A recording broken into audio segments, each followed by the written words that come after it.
disponible que samedi. Mais samedi, j'avais un conseil d'administration quelque part. Et l'après-midi, je suis venu prier ici, avec ceux qui étaient là. Et le soir, je suis allé chez eux, faire ce que Dieu me demande de faire. Ce que je sais faire le mieux, prier et proclamer que Jésus est Seigneur.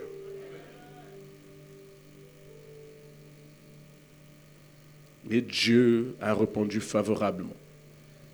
Elle m'a appelé pour me dire, je crois que c'est le mercredi, « Papa, je veux témoigner. » Je dis, avant de témoigner, on a encore un prix à payer. On doit passer une nuit ici à prier le Seigneur, à lui dire merci, avant que tu n'ailles proclamer. À proclamer encore des paroles pour l'enfant, à déclarer des choses. Et c'est cette nuit, on était ici, on a prié. Il y avait cet enfant, il y a encore un autre enfant qui est perturbé, réclamé, qui est même dans la salle avec ses parents. Je les ai demandé de venir aussi. On a prié. L'église doit savoir que ça, ce n'est qu'un début. Dans cette église, on ne comptera pas le nombre de fous qui seront guéris.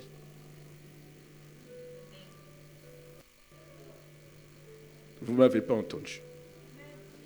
On ne pourra jamais compter le nombre de fous qui seront guéris.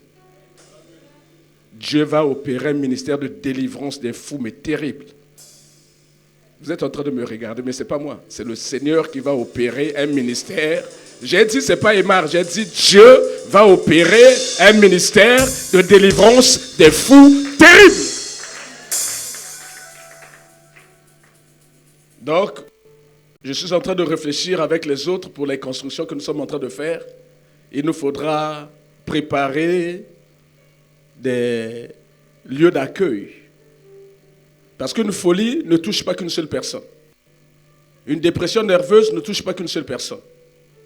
Un envoûtement de ce genre ne touche pas qu'une seule personne. Ça touche toute une famille. Quelqu'un est paralysé, oui. Ça touche quelqu'un qui le suit à l'hôpital. Mais la folie touche toute la famille. Quand l'enfant est violent, tout le monde a peur.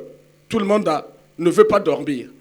On cache les couteaux, elle avait oublié de cacher les comprimés. Mais c'est une arme que le diable a donnée dans les mains de l'enfant pour que l'enfant se suicide. Elle ne pensait qu'au couteau. Mais il y avait une autre arme qui s'appelait les comprimés. L'enfant pouvait se suicider. Il y a une autre arme qui s'appelle voiture. Il se jette sur une voiture, il est mort. Donc nous allons préparer des lieux d'accueil pour que quand les personnes viendront, ces esprits sont nombreux. Quand ils viennent, il n'y a pas qu'un seul esprit.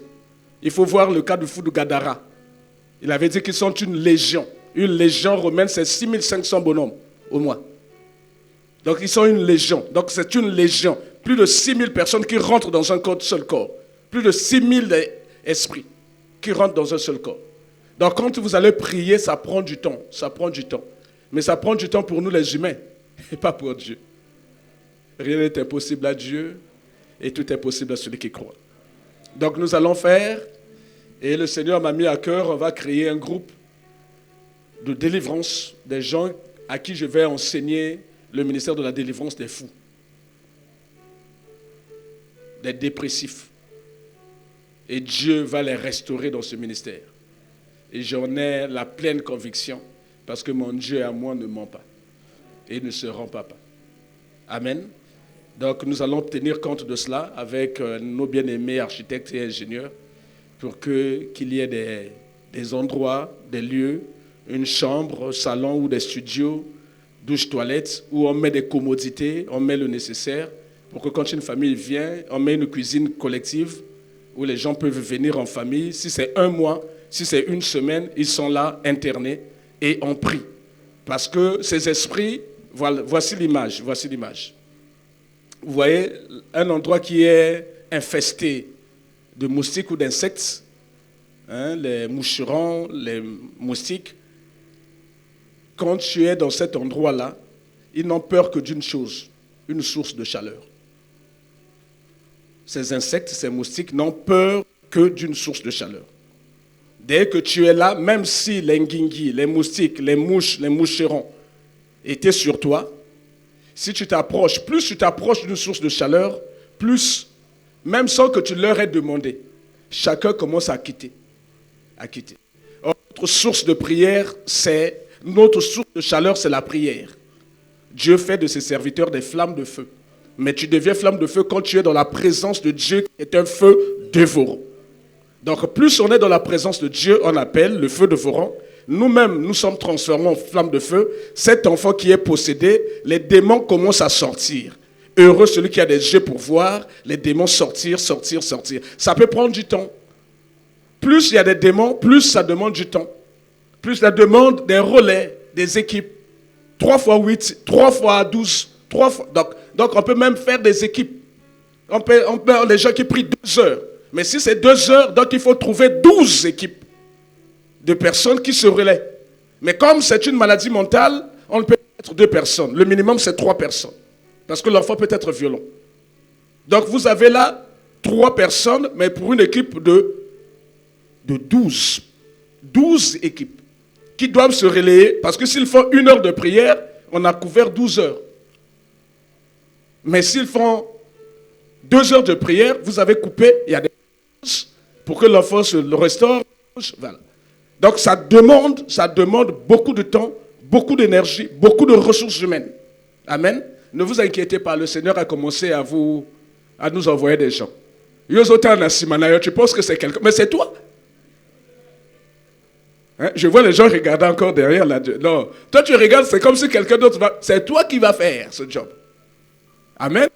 Donc Dieu nous a déjà envoyé des gens qui sont là au milieu de nous et que Dieu va utiliser pour ce travail puissant. Amen.